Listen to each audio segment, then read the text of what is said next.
I'm not telling you this story because I want sympathy or attention. I've had more than my share of those. This isn't a story about love, or rebellion, or having fun. This is a story about freedom. I'm not telling you this story because I feel the need to share my innermost thoughts with you. I'm telling you this story because I think it's important that you understand why I am who I am and why I do the things I do. I was raised between two dysfunctional families. I wasn't allowed to laugh, or cry, or be angry. I lived in a garage and ate cans of Friskies cat food because that was all I had. I never complained, but I was never thankful either. I just existed.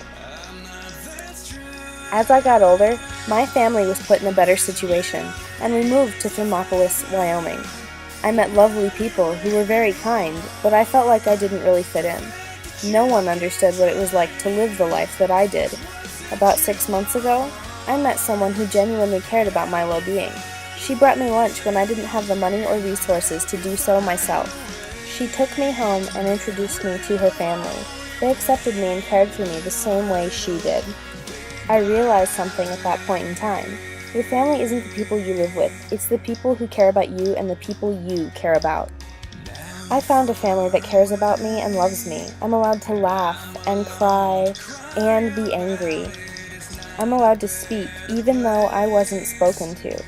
I told them about what it was like to live the life that I did. Not only did they listen, but they wanted to help me change it. It might not have been the smartest or the smoothest way, but it was an attempt.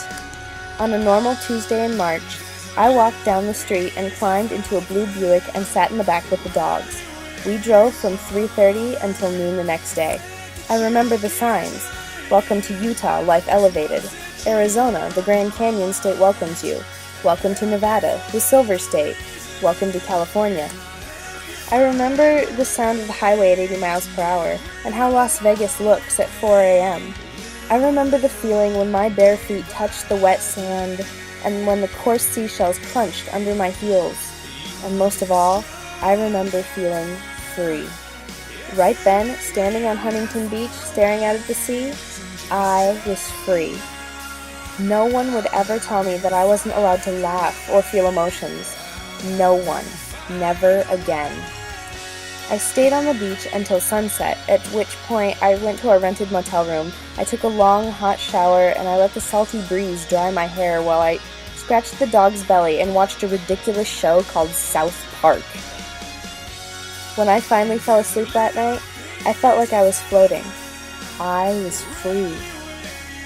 When the police knocked on the door the next morning, it was like someone took my freedom, my newfound peace, and squeezed it and stretched it until it shattered into a trillion tiny pieces. When they took me to the Huntington Beach youth shelter, I felt numb. I didn't cry, I just hurt. They asked me questions. Have you ever used alcohol? Have you ever used tobacco? Have you ever abused any drug, prescription, or other? I just shook my head. I couldn't speak. I didn't have the energy. I cried for the next 2 days. I didn't cry because I got caught. I cried because I found freedom, true freedom, and I had it ripped away from me so unceremoniously and painfully. To borrow and alter the words of a brilliant author, imprisonment is worse when you return to it after a reprieve, like the soul's version of putting on a wet bathing suit, clammy and miserable.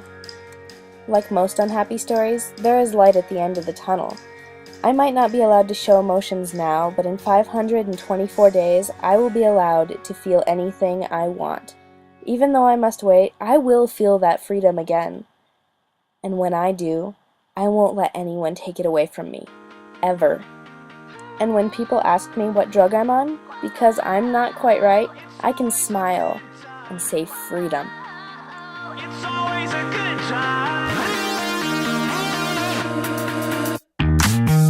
Woke up on the right side of the bed. What's up with this Prince song inside my head?